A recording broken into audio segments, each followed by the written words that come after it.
저와 제 처 얘기를 하는 것을 양해해 주시기 바랍니다. 어제도 잠시 말씀드렸습니다만은 저는 정말 허랑방탕했습니다. 아마도 제 처는 제가 믿음 좋은 집사라고 생각하고 결혼했을 거예요. 매일 술독에 빠져 살았습니다. 그러다가 어쩌다가 빨리 들어가면 술 친구들 데리고 가는 거죠.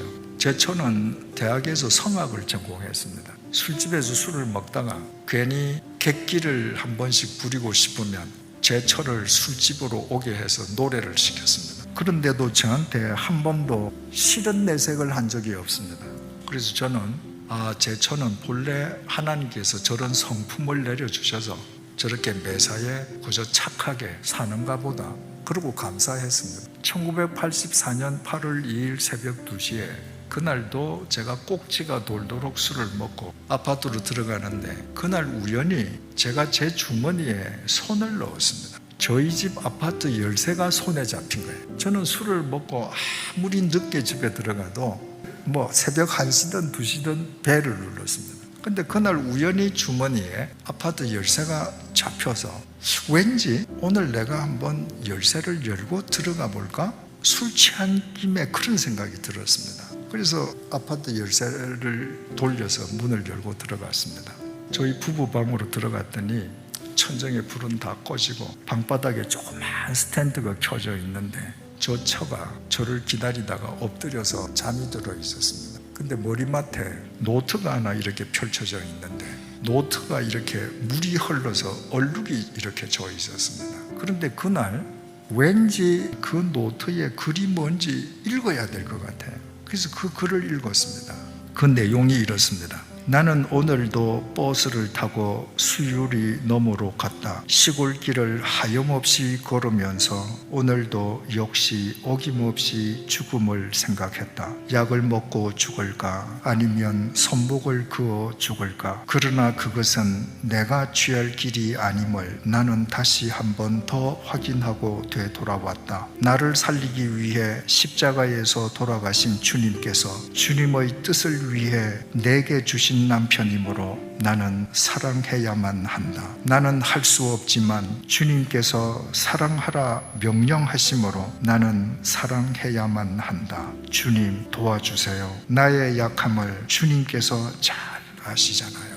제가 이 글을 읽는데 제 마음과 귀에서 북소리가 푹 울리는데 제가 이 세상에 태어나서 그렇게 큰 북소리를 들어본 적이 없습니다. 저는 모태신앙인으로 태어나서 교회에 다니면서 목사님의 설교를 통해 성경을 통해 사랑이라는 이야기를 수없이 들었지만 그 사랑은 성경에 문자로만 기록되어 있는 것으로 보았습니다. 그 사랑을 실천하는 사람을 저는 그동안 본 적이 없기 때문입니다. 그런데 제 처는 천사가 아니었습니다. 매일 죽음을 생각하는 사람이었습니다. 그런데 주님 때문에 내 곁에서 나를 사랑한다고 하는 사실을 깨닫는 순간에 주님의 아가펜 프로텐이 저를 사로잡았습니다. 그 순간에 제 인생이 달라졌습니다. 제 아내에게 자기 견해가 있었습니다. 이런 남편하고 도저히 살 수 없다는 자기 생각이 있었습니다. 그런데 그 아내에게는 주님을 보는 눈이 있었습니다. 저 주님이 당신의 뜻을 위해서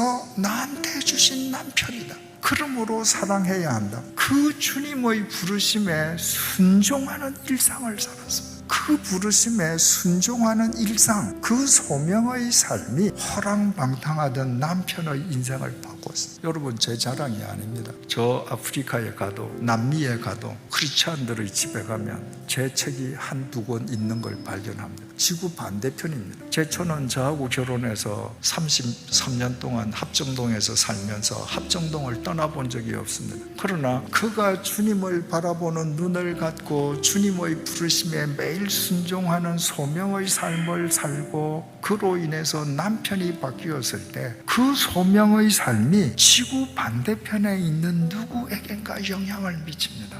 여러분, 이것이 주님의 신비로운 구원의 역사입니다. 우리 주님은 시간과 공간을 초월하기 때문입니다. 주님께서 우리에게 명령하십니다. 땅끝까지 이르러 내 증인이 되라고요. 사람들은 땅끝을 지리적으로 먼 곳으로만 생각합니다. 내가 오늘 이 자리에 서서 어느 방향이든 한쪽 방향을 향해서 땅끝을 향해 계속 나아가면 지구를 한 바퀴 돌아서 다시 원 위치로 돌아옵니다. 여러분, 땅끝은 지구 반대편이 아닙니다. 만약에 우리가 저 아프리카 르완다를 지구 반대편이라고 생각하고 다 거리로 가야 된다면 아프리카 르완다 그리스도인들은 다 짐 싸들고 이리로 와야 되지 않겠습니까? 땅끝은 내가 지금 두 발 딛고 있는 이 현장입니다. 이곳이 땅끝의 출발점인 동시에 종착점입니다. 아내는 저를 땅끝으로 생각했습니다. 그래서 죽음을 생각하면서도 주님의 부르심에 순종해서 일상의 소명을 삶을 살았습니다. 그 결과 변화된 남편을 통해서 땅끝에 있는 누군가에게도 생명의 복음이 전해지는 결과를 얻게 되었습니다.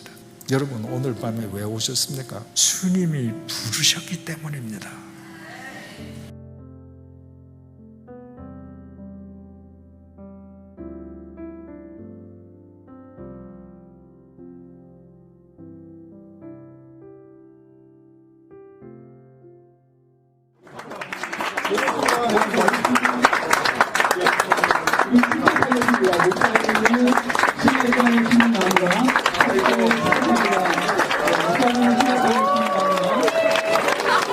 여기 계시고요.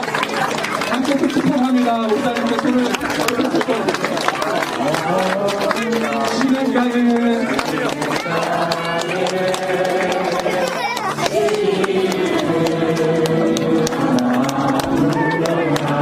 하나님의 사랑하는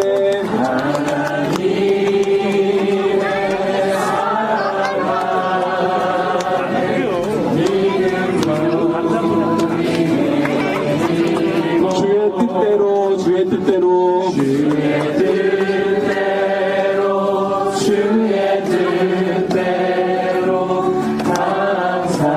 한 번 더 축복하겠습니다. 한 번 더.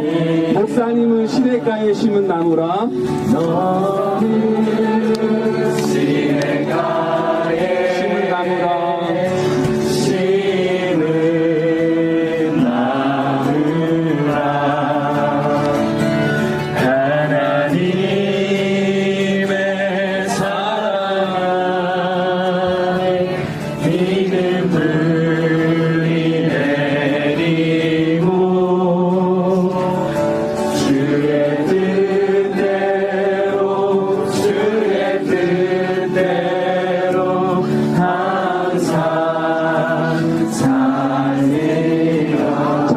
잠시만요. 제가 축복송 앵콜은 처음 해보는데요.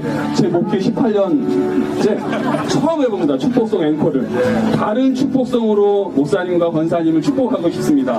감사해요. 깨닫지 못했었는데 우리 함께 축복하겠습니다. 감사해요. 깨닫지 못했었는데 내가 얼마나 소중한 존재라는 걸 태초부터 지금까지 하나님의 사랑은 항상 날 향하고 있었다는 걸 고마워요. 그 사랑을 가르쳐준 주께서 허락하신 당신께 가운데로 좀 모시겠습니다. 가운데로 좀 모시겠습니다. 가운데로 좀 모시겠습니다. 이제 나도 세상에 당신은 사랑받기 위해 당신은 사랑받기 위해 그리고 그 사랑 전하기 위해 주께서 택하시고 이 땅에 심으셨네. 또 하나의 열매를 바라시며. 네, 목사님 사모님 한번 불 한번 꺼주시면 좋겠습니다. 하나 둘 셋. 교회에서 작은 선물을 준비했습니다. 거창에 내려가서 춥지 않으시도록 내복을 준비했습니다. 소박한 선물, 네, 따뜻하게 지내주세요. 감사합니다. 축복합니다. 목사님 한 말씀 해주시죠. 사랑합니다. 감사합니다. 정말 행복했습니다.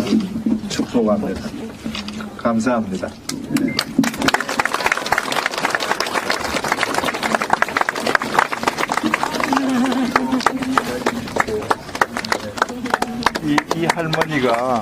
이 할머니가 몸이 좋으실 때는 양화진의 모든 잡풀 다 뽑으실 뿐만 아니라 이 양화진 앞에 이 보도가 깔려 있는데 그 보도와 보도 사이에 낑겨 있는 담배꽁초를 다 이 할머니가 주셨어요. 요즘은 몸이 아프셔서 못 하시는데 오래오래 사셔요. 많이 살았어요.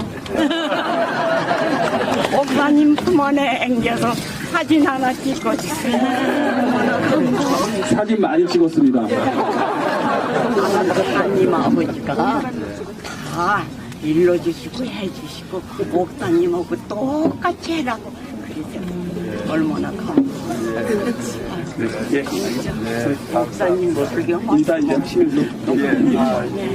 가면 돼요. 이제 가겠습니다.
대형교회 목회자의 목회 세습이 갈등을 일으키는 것 중에 하나는 은퇴 후에도 교회에서 자신의 영향력을 행사하겠다는 은퇴 목사의 의지가 담겨 있기 때문입니다.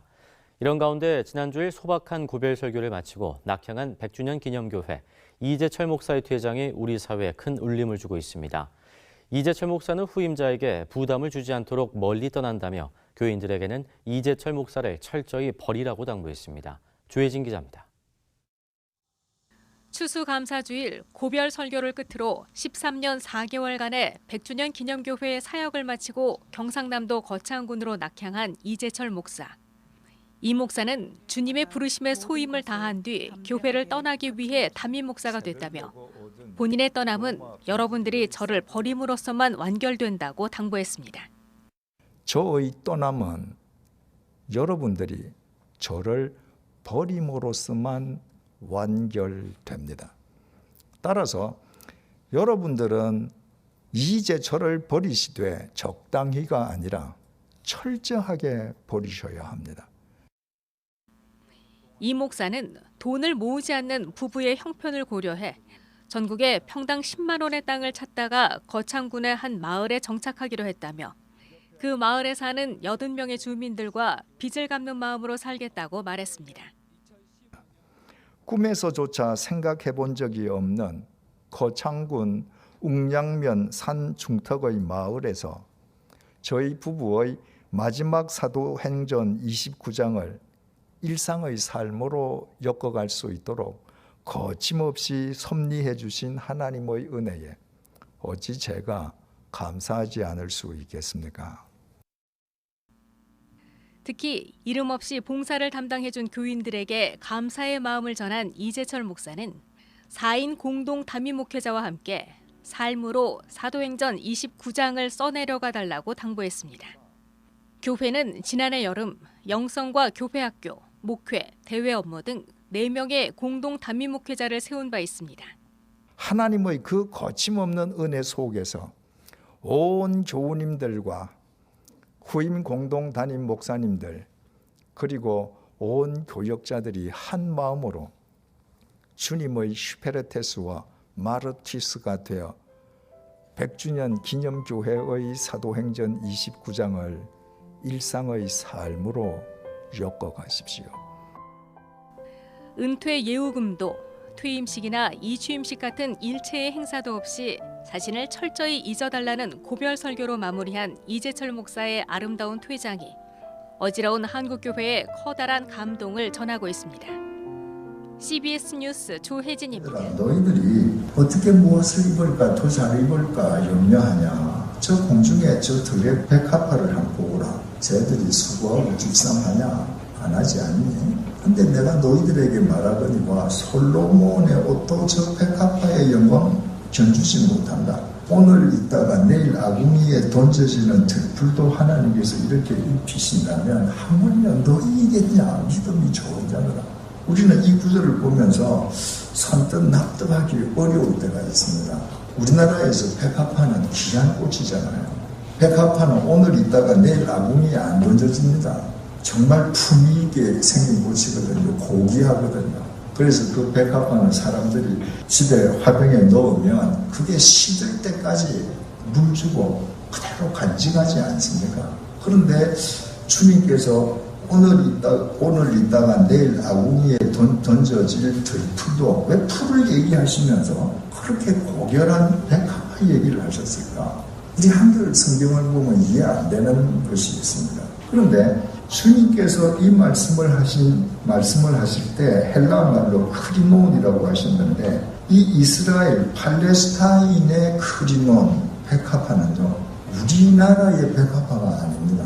거기에서 말하는 백합화는 지천에 피어있는 들풀입니다. 색깔이 빨갛습니다.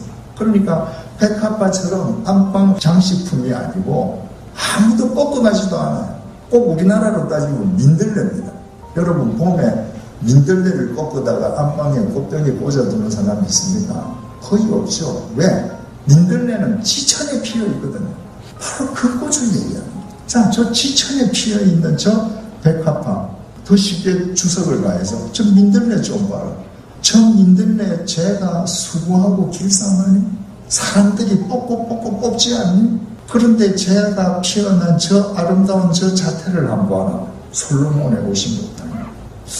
그런데 여러분 솔로몬은 그야말로 부귀영화의 대명사인데 그 솔로몬이 왕궁에서 입었던 옷은 그야말로 금수도 놓여 있을 것이고 얼마나 화려하겠습니까? 이 들풀이 솔로몬 옷하고 견질 수가 있겠습니까? 제가 재작년 11월 18일 날 낙창한 이후에 작년 1년 동안은 무척 바빴습니다. 그래서 작년은 봄이 되었는데도 그 봄을 피부적으로 느끼지를 못했습니다. 그런데 올해 이제 이 코로나19가 터져서 3월달부터 모든 스케줄이 다 취소가 되어서 3, 4, 5, 3개월 동안 집에서 이제 모처럼 쉬게 되었습니다. 여러분, 마당에 나가서 들풀이 있는데 예전에 늘 서울에서도 그런 들풀을 많이 보지 않습니까? 근데 그 들풀을 보는데 분명히 겨울에는 아무것도 없던 땅이었는데 그냥 여기저기서 들풀이 솟아나 있는데 온 천지에 생명이 충만한 거예요. 내가 그 생명 한가운데 서 있는 겁니다. 근데 어느 날 하늘에서 햇빛이 비쳐서 그 들풀, 그 잡초들 풀에 쫙 비쳤습니다. 그 풀들이 햇빛을 반사하는데 그 색이 얼마나 황홀한지 주님의 말씀이 그냥 들리는 거예요. 오늘 있다가 내일 아궁이에 던져지는 들풀도 이렇게 눈부시게 하나님의 빛으로 치장시켜 주시거늘 하물며 제철아 너희가 보냐 매일매일 하나님을 믿는다고 하면서도 일상 삶의 염려에 갇혀 있는 사람들에게 너희들 좀 생각하여 보라. 깊이 생각해봐. 자연 속에 그냥 살지만 말고 이 자연 속에서 깊이 생각해봐. 하나님께서 너희들을 얼마나 사랑하시고 하나님께서 너희들을 어떻게 기르시고 하나님께서 너희들을 어떻게 책임져 주시고 하나님께서 너희들에게 무엇을 말씀하시는지 매일 깊이 심사숙고해요. 제가 1년 7개월 동안 낙향에서 살면서 제가 자연 속에서 제 자신이 누렸던 하나님의 은혜를 이 시간에 여러분들과 몇 가지 나누어 보겠습니다. 제 처가 낙향에서 도시에서 한 번도 해본 적이 없는 텃밭을 갖고 왔습니다. 그래서 작년에 무슨 토마토, 가지, 양배추, 브로콜리 전부 다 거기서 난 걸 먹었습니다. 제가 제 처한테 참 당신 수고 많았다고 그랬더니 제 처가 이렇게 얘기를 해요. 내가 수고한 것보다도 나는 사실은 수고 별로 한 것 없고 그래서 내가 크게 한 일이 있다면 물 준 것밖에 없다. 물이 다 했다. 내가 물만 줬는데 텃밭에서 토마토가 올라오더라. 가지가 올라오더라. 제가 그 얘기를 들었는데 그 다음 날부터 물컵 속에 있는 물을 보면 물이 아니고 그 물컵 속에 토마토가 있는 거예요. 그 물컵 속에 가지가 있는 거예요. 그 물컵 속에 양배추가 있어요. 그 이후로 하늘에서 비가 떨어집니다. 하늘에서 토마토가 떨어집니다. 하늘에서 가지가 떨어집니다. 하늘에서 브로콜리가 떨어지는 겁니다. 도시에서는 한 번도 느낀 적이 없습니다. 여러분, 이스라엘 백성들이 40년 동안 광야 생활하는데 매일 하늘에서 만나가 떨어져요. 오늘날은 하나님께서 우리에게 그 생명의 만나를 안 주십니까? 하늘에서 비가 안 내리면 땅에서 어떻게 먹거리가 생성됩니까? 하나님께서 다 위에서 내려주시는 겁니다. 토마토도 수박도 전부 다 하늘에서 그냥 땅을 향해서 소나기처럼 쏟아부어 주시는 거예요. 하늘을 보면 매일매일 하나님의 은혜가 쏟아집니다. 하나님께서 당신의 섭리 속에서 여러분들을 이 아름다운 자연 속에서 살게 하셨습니다. 여러분들을 성찬하고 여러분들을 반추하면서 날마다 여러분들을 새롭게 가꾸어 가십시오. 여러분들은 이 세상 그 어떤 예술품보다 더 아름다운 주님의 작품으로 승화될 것입니다. 주님께서는 쉬지 않고 계속 기도해야 할 것을 가르치시면서 비유로 이 말씀을 하셨습니다. 만약에 주님께서 이 말씀을 하시고 끝나셨더라면 흔히 우리가 오해하듯이 그리스도인의 믿음 역시 불교 신자들의 믿음과 다를 바 없이 나의 원함을 풀어달라고 나의 소망과 나의 바람만을 하나님 앞에서 밤이고 낮이고 새벽마다 울부짖고 응답받는 것을 믿음이라고 이해할 수 있습니다. 그런데 예수님께서 그렇게 말씀하시는 것으로 끝나지 않았습니다. 이 단락은 8절 제일 마지막 구절을 통해서 이렇게 대반전을 이룹니다. 그러나 인자가 올 때에 세상에서 믿음을 보겠느냐 하십니다. 지금 주님께서 기도를 말씀하시면서 기도는 쉬지 않고 계속 하는 것이다. 기도하면 살아계신 하나님으로부터 응답받는 것이다 라고 말씀하시면서 제일 마지막에 말씀하시기를 그러나 인자가 이 세상 끝날에 올 때에 믿음을 보겠느냐 반문하십니다. 무슨 의미이겠습니까? 나의 바람, 나의 욕구, 나의 뜻만을 하나님 아버지 앞에서 반복하는 것은 하나님께서 우리에게 요구하시는 믿음은 아니라는 것입니다. 내가 나의 소원만을 아뢰는 것이 그래서 응답받는 것이 믿음이라면 불상 앞에서 기도하는 불교 신자나 십자가 앞에서 기도하는 그리스도인이나 무슨 차이가 있을 수 있겠습니까? 인자가 이 세상 끝날에 다시 올 때 믿음을 볼 수 있겠느냐? 주님께서 이 세상 끝날에 오실 때에도 그리스도인들 가운데에서 대부분의 그리스도인들은 언제나 그랬듯이 자기의 생각, 자기의 뜻, 자기의 바람, 자기의 소망만을 위해서 하나님 앞에 기도하는 그 자체만을 믿음으로 오인하고 있을 것이다. 이런 의미입니다. 믿음은 하나님에 대한 알무로 끝나지 않고 하나님에 대한 알무로 끝나면 믿음은 관념이 되죠. 하나님에 대한 알미, 삶으로 이어지는 전 과정을 포괄하는 것이 믿음입니다. 그래서 믿음은 구체성을 결여할 수가 없습니다. 삶의 토대는 추상적인 관념이 아니라 구체적인 현실이기 때문입니다. 믿음이라고 하는 것은 추상적인 단어입니다. 보이지 않는 하나님을 믿는 것입니다.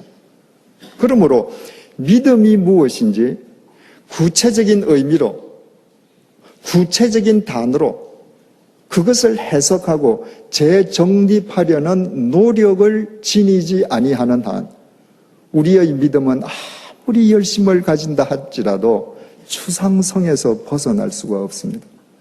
구체성을 결여한 믿음은 현실 도피책, 공허한 이론에 지나지 않게 됩니다. 많은 그리스도인들이 주일 예배를 끝난 뒤에 나가면서 목사님께 악수를 합니다. 그리고 은혜 많이 받았습니다. 이렇게 인사합니다. 여러분, 은혜 많이 받았다는 것이 무슨 말입니까? 목사님, 저는 지금까지 제 아내를, 제 남편을 증오하면서 살았습니다. 저는 지금까지 그 모든 잘못이 제 남편, 제 아내에게 있다고 확신하면서 살았습니다. 그런데 오늘 목사님 설교를 들으면서 그 모든 잘못이 내게 있음을 깨달았습니다. 내가 오늘부터 내 남편을, 내 아내를 사랑하기로 결심했습니다. 그 사람이 은혜 받은 사람입니다. 목사님, 내가 지금까지는 내 주머니를 위해서 불법을 저지르면서 살았습니다. 탈세도 했습니다. 그런데 내가 오늘 목사님의 설교를 들으면서 하나님께서 나로 하여금 뿌리 내리게 해주신 이 미국 땅에서 미국의 법을 존중하면서 살도록 내가 하나님 앞에서 결단하게 되었습니다. 은혜를 끼쳐주셔서 감사합니다. 이것이 은혜입니다. 이처럼 은혜가 무엇인지를 구체적으로 생각하고 규명하지 아니할 때 은혜는 목사님 설교 듣다가 눈물 한번 핑 도는 것, 가슴이 한번 찡해지는 것으로 끝나버립니다. 그 순간이 지나면 아무것도 없습니다. 아무런 삶의 변화가 없습니다. 믿음이 무엇입니까? 이 추상적인 단어의 구체적인 뜻을 우리는 매일매일 새롭게 구체화시켜갈 때 우리의 믿음이 구체적인 삶으로 드러나게 되는 것입니다.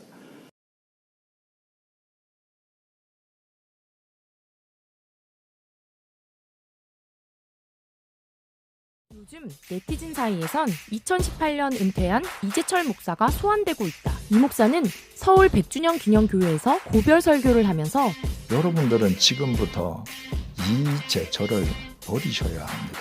자신을 철저히 잊어달라고 했는데 목사님이 소환된 이유는 바로 그의 아들들 때문이다. 이 목사는 4명의 아들을 둔 아버지다. 1995년 아이에게 배우는 목사 아빠 책을 통해 4명의 아이들의 생김새가 다르듯 하나님이 주신 달란트가 다를 것이라며 아이들이 시행착오를 겪더라도 실수할 수 있는 자유를 누리게 하고 싶다고 말했다. 그래서일까? 요즘 이 목사의 둘째, 셋째 아들의 행보가 남다르다. 최근 두 형제는 네티즌, 시청자에게 뜨거운 관심을 받고 있다. 이 목사의 셋째 아들 이승윤은 JTBC 예능 프로그램 싱어게인 무명가수전에서 30호로 활약 중이다. 싱어게인에서 그는 이슈 메이커로 매주 팬덤을 형성하고 있다. 63호와 라이벌로 맞붙게 된 이승윤은 경연 무대를 앞두고 이렇게 말했다. 누가 이기든 지든 패배자를 심사위원분들로 만들자. 이승윤의 한마디는 오디션의 품격을 높였다.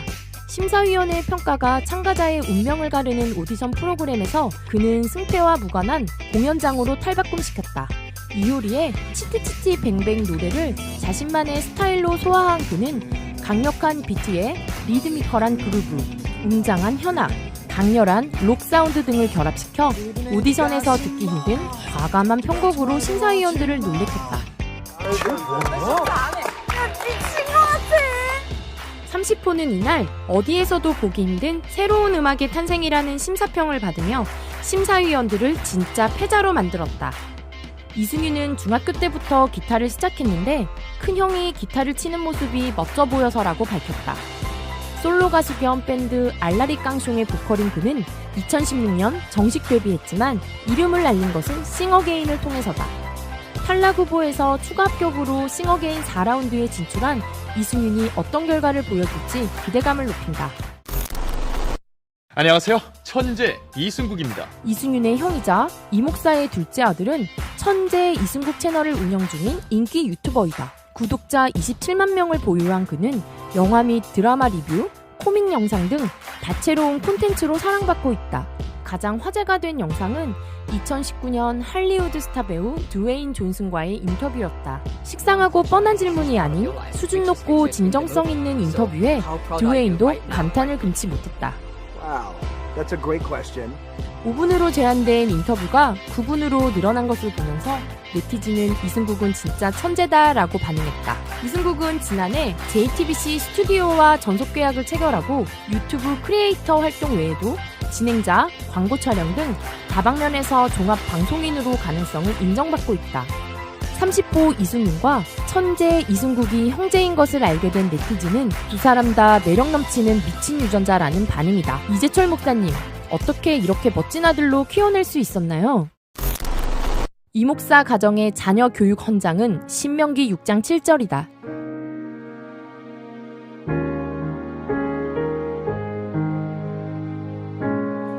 이 목사는 성경은 자녀 교육보다 부모된 자의 바른 삶을 강조하고 있다며 자녀를 변화시키려면 부모 자신이 먼저 변화돼야 한다고 강조했다.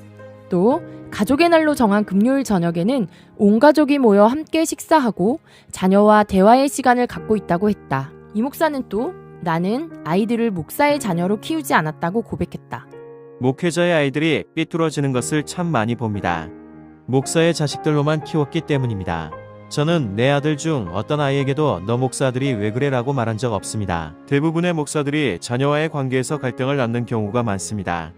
목회자 자녀에게 요구되는 도식적인 모습을 요구하지 않고 아이들과 가족들과 같은 가치관을 지니려고 했습니다. 세상 사람들이 추구하는 길과는 다른 길을 걸어가려고 했습니다. 자녀들이 어릴 때부터 동요해줬고 잘 자라줬습니다. 목사의 아들이기 때문에 어떤 것에 구속을 받거나 그러지 말고 하나님이 너를 이승윤으로 만들었으니 이승윤답게 살라고 가르쳤습니다. 자녀들 스스로 목사의 아들답게 처신하려고 애써주는 측면은 있었습니다. 목회자는 부르심을 따르고 그 자녀는 아빠와 엄마를 따른다는 말이 있다. 일부 목회자 자녀들이 무리를 일으키는 풍조에 견져볼 때 자녀들에게 진정한 자유와 온전함 가운데 살아가는 방법을 스스로 터득하게 한 이 목사의 가르침은 의미 있게 다가온다. 아버지의 그늘이 아닌 실력으로 인정받으며 팬들에게 가수 이승윤, 인기 유튜버 이승국으로 불리는 두 사람을 박 기자와 미션 라이프도 쭉 응원하겠습니다. 다음엔 꼭 인터뷰로 만나요. 안녕!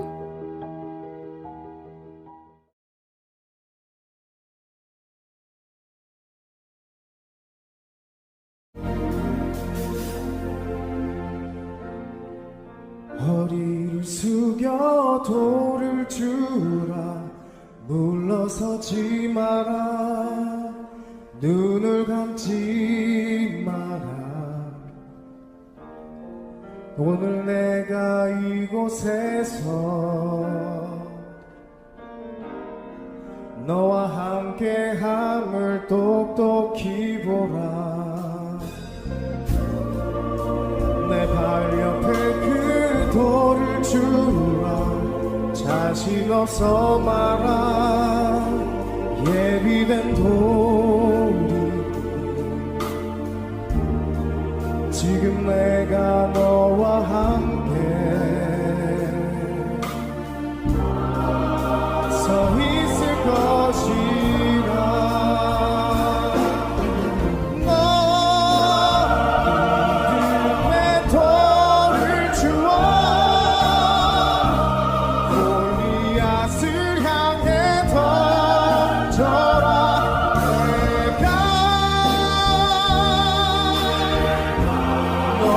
손을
설산나산널불하지만 힘들어 죽겠단 언어를 바꿔라.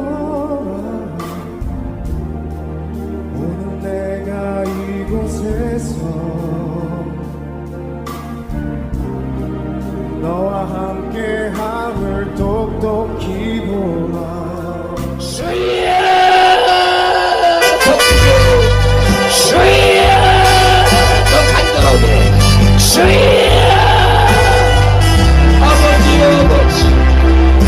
아버지 우리 목사님 얼마나 힘드십니까? 그러나 우리가 왔습니다. 우리가 왔기 때문에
나를 올려다보면서 내가 지나가면 이렇게 불러요.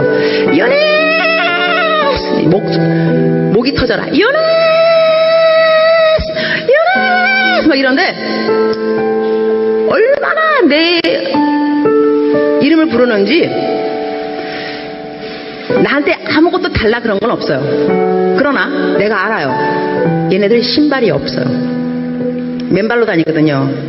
근데 연애 살 때 저것들 신발이 없는데 신발 사줘야지 그 생각이 들어요. 그 다음에 또 유네 이러면 저 녀석들 밥을 하루에 한 끼 먹는데 밥도 좀 많이 줘야 되는데 빵을 사줄까? 또 유네 이러면 쟤네들 학교도 없는데 내가 돈 많이 있으면 학교도 지어주면 좋겠다 이런 생각을 해요. 선한 생각이 계속 나게 있다는 이야기예요. 근데 걔네들이 그 누구도 나한테 연애 신발 없어요 신발 사주세요 아무도 안 그랬어요. 그러나 내 이름을 부르는 순간순간 쟤네들 뭐가 필요한데 이게 무슨 이야기냐 하면 여러분이 기도할 때 쥐야 이러면은요 여러분의 마음을 하나님이 왜 모르겠어요. 여러분 필요한 거를 하나님이 아세요. 그리고 하나님이 여러분을 정말 사랑하세요. 안 주고 싶지 왜 안 주고 싶겠어요. 그러나 부르짖어야 말이지. 부르짖지 않으면 또 하나님의 마음이 또 감동이 안 간다니까.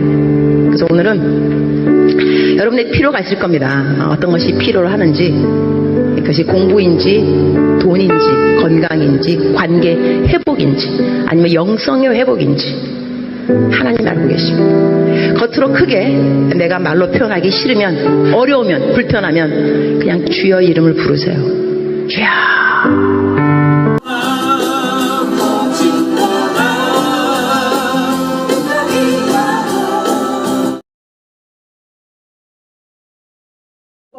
얼마나 할 일이 많고, 예? 그냥 막 해외, 국내에 있는 분들이 막 몰려오기 시작하죠. 방문하죠. 사람이 우리가 그 뭡니까? 지금 뭡니까? 텔레비 정기 방송에도 시청률이 어떤 거 유튜브 시청률보다도 안 나오는 거 많잖아요. 그런 거 그냥 수많은 사람들이 일을 하고 만들어도 유튜브 내가 혼자 방송했는데 내가 예를 들어서 10만 명이 봤다. 그럼 이 사람이 더 강력한 메시지를 전하는 거예요. 그만큼 이 사람은 뭔가 정보력이라든가 어떤 데이터가 있으니까 하는 거잖아요. 그러니까 우리가 이 교회에서 아니면 단체든지 개인이든지 우리가 사역을 하는데 목표를 그냥 이제 내가 뭐를 막 이렇게 만들어가지고 뭘 어떻게 할 거냐 이런 것을 이런 플레이 여기서부터 A부터 이게 Z까지 이걸 딱 구상이 되어 있지 않으면은 사람이 하나 지쳐버리는 거예요. 누가 끌어주지 않으니까. 네? 우리 공부도 그렇잖아요. 나 혼자 그냥 시험도 안 보고 내가 학교도 안 가고 혼자 공부하고 하다가 누가 하다 보면 말아버리잖아요. 근데 학교를 다니면 또 시험도 봐야 되고 또 친구들도 하니까 또 하고 하다 보니까 졸업도 하고 하는 건데 이거는 지금 누가 하는 게 아니라 스스로 하다 보니까 자기가 이 로드맵을 알아야 돼요. 내가 이거를 하게 되면은 내가 유튜브를 만들고 내가 전도할 사람을 위해서 이렇게 만들어가지고 이런 데다 올리니까 사람들이 오고 올리니까 여기서 만나게 되고 또 우리 교회가 여기다 그럼 지나가다 종로가를 오니까 사람들이 여기서 커피도 먹고 밥도 먹다 보니까 야 우리 교회가 또 그 사람도 우리 교회로 와서 방문해 보니까 자기들 사진 찍어가지고 자기네 홈페이지에다 올리고 하니까 우리 교회가 알려지게 되고 쉽게 말하면 성도는 10명, 20명밖에 안 되는 조그마한 교회지만 외부에서는 SNS, 온라인에서는 유명한 강력한 파워풀한 영향력을 행사하는 겁니다. 그러면 만약에 이렇게 영향력이 있는데 여기다가 이제 유명한 어떤 A라고 하는 목사님이 왜 가서 여기다가 말씀을 여기다 집어넣어 보세요. 그러면 내가 예를 들어 대형교회 목사님이 아무리 해도 대형교회 예를 들어 10,000명이 성도가 있어봐야 10,000명밖에 더 들어요? 그러잖아요. 근데 여기 있는데 나는 조금 맞으면 여기다가 이분이 이름도 없는 목사님이고 아니면 선교사님이라도 여기다 글을 올렸더니 예를 들어 5,000명, 10,000명이 봤다. 그러면 이분이 더 알려지는 거예요. 지금은 시대가 그런 시대이기 때문에 내가 그냥 옛날처럼 오프라인에 엄청난 걸 가져야만이 그게 되는 옛날에는 이런 게 없으니까 무조건 사람이 모여야지 알려지니까 할 수 없어요. 그러나 지금은 그런 게 아니라 이런 방송이라든가 이런 게 있기 때문에 왜 이거를 전략적으로 활용을 하잖아요. 그러면 내 교회가 조그마다 아니